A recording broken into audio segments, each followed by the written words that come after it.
Hey guys, update, Katrina Halili and Chris Lawrence.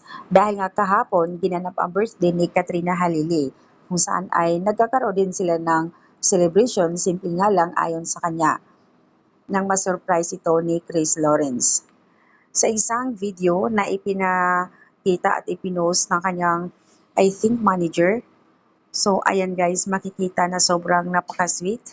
At ayon sa komento ng karamihan na super bagay pa rin sila.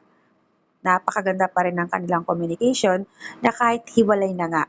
Pero hiling ng karamihan na sana magkabalikan para din sa kanilang anak na si Katie.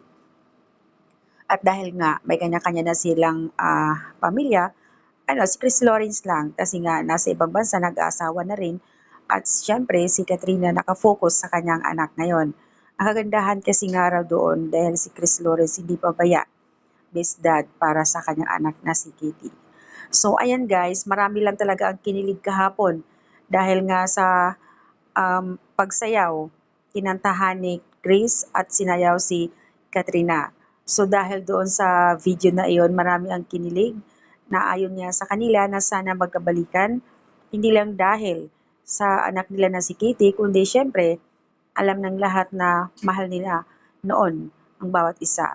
So, sa naman na nagkahiwalay talaga, hindi siguro sila para sa isa't isa.